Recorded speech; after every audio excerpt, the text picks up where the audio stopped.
Hey everybody, welcome back to part 2 of the cartoon flashback edition on the Loonatics Unleashed. Now, like I was saying, one of the original villains of the second season was a villain that was like in the first episode of the second season, and then was basically the main villain of the two-part finale. And his name was Guy, I think, or something. I'm not really sure. But, he was a very unique villain. I mean, when you first look at him, you're thinking, wow, this guy might, I mean, of course, if you're an expert at cartoons, you probably realize this guy's going to be the villain. But you don't realize how big of a threat or villain he's going to be until you realize, oh man, until you see that, wow, this guy is going to be like the dude to mess with or to deal with at the end of the season. And believe it or not, he was. He was the main dude to deal with. He was the main guy to deal with. And again, that brought a uniqueness to the show, a uniqueness because, from what you would see in the first season and then throughout the second season, all the villains, well, the first season kind of had all the main original villains, kind of be brought together by Optimatus. So, so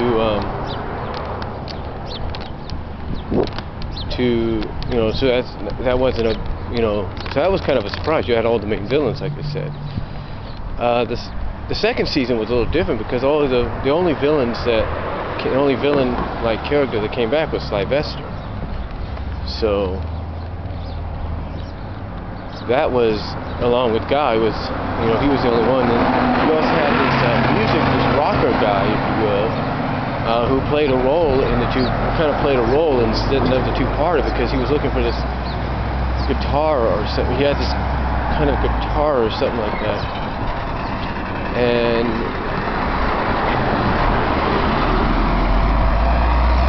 what he was looking for, and what this guitar could do that he was looking for, could drain people of the power. And one of the people that drained the power out of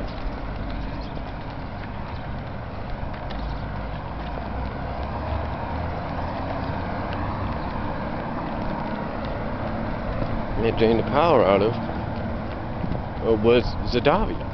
So Zadavia was the one that had her main power drained, and it was unique, and it kind of, like I said, it set up the two-parter that it did, and that was a fun, and that was, like I said, a good finale.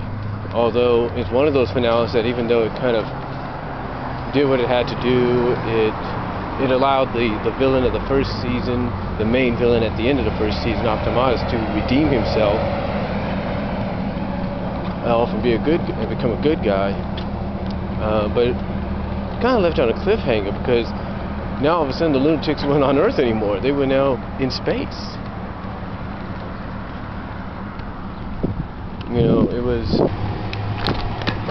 It was quite different.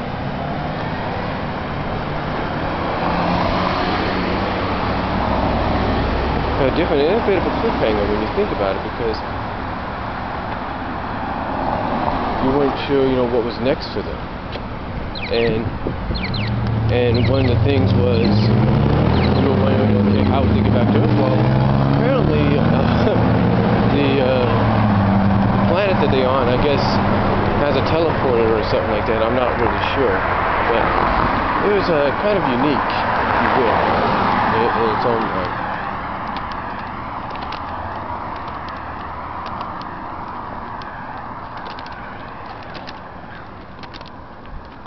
So it was kind of, like, I know I'm using that word a lot, unique, but it was kind of cool in its own way, I should say.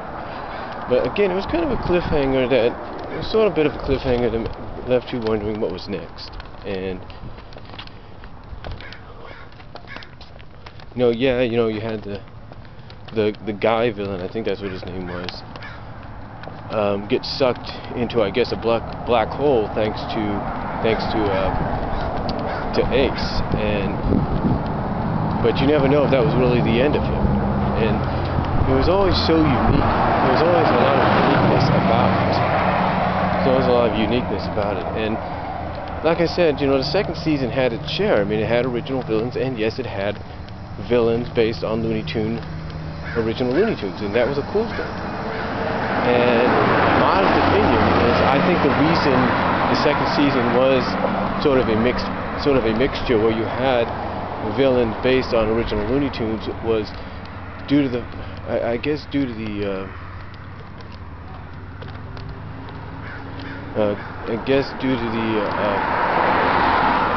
complaints that they got when the series was originally being presented and hyped up, you know, from parents and everything. So my only guess is they had to do something to lighten it up. Now there were 26 episodes in all because it was a Saturday morning cartoon, and Saturday mornings, with a few exceptions, always had to do 13 episodes a year, or 13 episodes a season. So that was the thing about the show, was you had basically 13 episodes that were fun. They were fun to watch. I mean, they were unique. Like I said, some of the episodes made you guess like what was going to happen during the episode. There was an episode, like I said, in the first season, where Tim Curry was voicing one of the main villains, and he basically, along with a guy that actually turned out to be the real main villain, was able to alter and mutate the DNA of the Loonatics into different kind of creatures, and by doing so also kind of mixed up the powers. So in other words, like, you know, Lexi would end up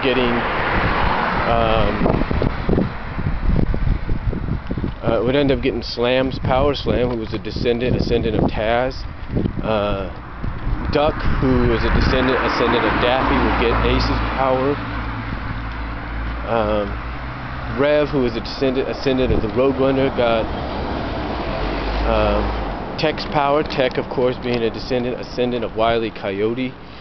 It was really unique, and it was not unique. It was really a funny episode.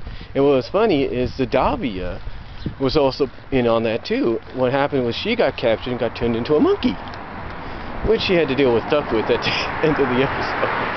And that was always the thing about the episode too. I mean, they tried to have the Lunatics kind of resemble in some ways their Looney Tunes ancestors, with like their egos and their attitudes and stuff. And that was pretty cool.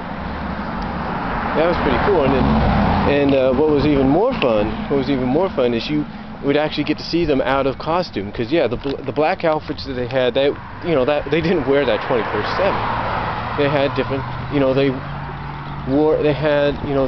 they didn't wear it 24/7, and you got to see that, and they did look like the original ancestors in some way. Ace looked like Bugs, Lexi looked like Lola, you get the deal. And it was really fun.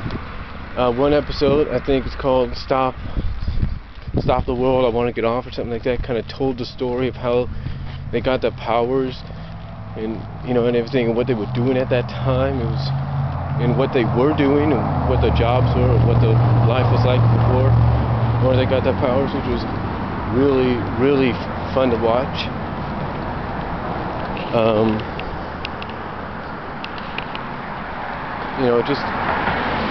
Just a lot of fun. And it was just one of those episodes to where you want to rewatch it sometimes so you can get a better clue. Or it's one of those episodes that if you think the list was out of order, it should have been the first one.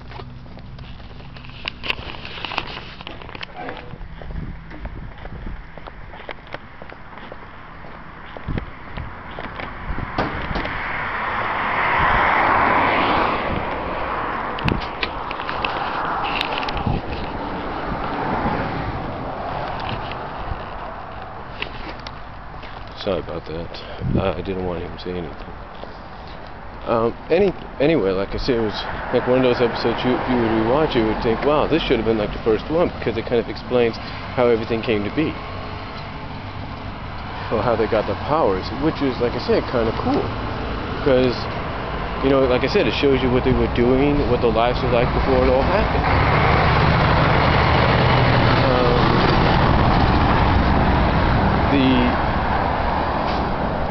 And then, like I said, during the second season, the second season was kind of cool in itself because it kind of showed you that they were learning some secrets and everything about the powers. Like Ace was learning that his sword was actually called the Guardian Strike Sword, and it was more powerful than he thought. And then you had the Loonatics individually have some of the powers evolve and new powers develop, and that was fun to watch. And PU, I don't know what they just sprayed, but whew, that's strong stuff.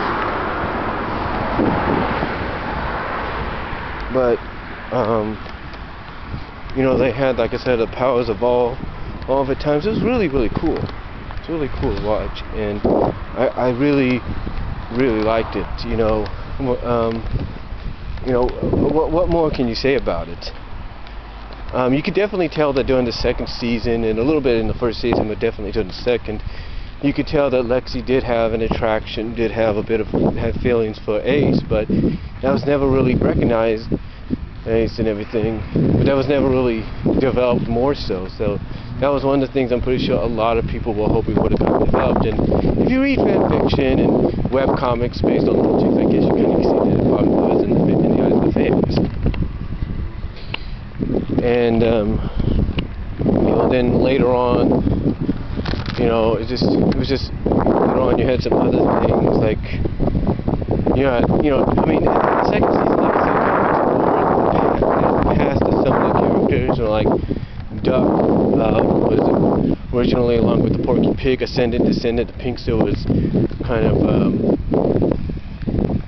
you know, in an orphanage together, and that the whole adoption by the gangsters, the Rocky and Muggsy Descendants, Ascendants, was all a plot, a plan by the Pinks. I mean, it was just, second season was very fun to watch, just like the first season was. But it was just a tremendous show. I mean, if you haven't seen it yet, go on Netflix, look for it, go find a torrent. There is a torrent out there. It may take a couple of days to download, but find the series, you'll watch it. It's really fun to watch. And it can be funny too. I mean, I like there's one episode where, you know, you have Lexi end up getting a little seasick a little bit at the beginning, so that's kind of cool. And then, of course, like I said, you have I don't know if it was Apocalypto or it came from outer space, I don't know which one it was, where they meet the female plant warriors or plant-like ladies, and it looks like Lexi, you could tell throughout the episode, it looks like she's going to be joining them because her ears go from like straight to kind of curling up, and then there's like a flower that's on her head. I don't know if it grows out of her or something like that. I mean, I was expecting, to be honest with you, I was expecting something like, if this episode, that during this episode she kind of end up being, I guess one of the things I was looking at, and I'm pretty sure anybody would agree with this, was I was thinking maybe she was going to end up being kind of convinced to go be cocooned inside some kind of plant, you know, kind of get wrapped up by these leaves and be cocooned or something like that, and then come out as a green version of herself, and with this new plant-like power that enhanced her other powers. And you kind of got an example of that. She kind of developed a little bit of those powers, and she kind of could control plants and all that, which just temporarily, but it was there. But it kind of gave you that idea. And that's what I was kind of expecting. I'm thinking, oh, you know, are they going to make her go into kind of hibernation or cocoon and come out as a reborn Lexi in green that's only temporary or something? But, you know, that didn't happen. Overall, the Loonatics show, I will say this in closing, was a very good show, despite how it was looked at the beginning before it even came out. And again, it's understandable why they brought in the villains based on the original, some villains based on original Looney Tune characters like Sylvester and Sam and Elmer and, you know, and Granny and Porky, you know. It's understandable to know why they did that. But overall, a great series. Definitely check it out if you haven't. Go on Netflix if you have that. Blockbuster.com if you have that. Go, you know, look for a torrent, and I guarantee you will enjoy the series. It's real fun. It's real good. It's got great character development. It's got great characterization and great stories individually and multi-parted. So you know, definitely check it out, and that's all I'm going to say. Thank you for watching this 2-part episode of the Cartoon Flashback.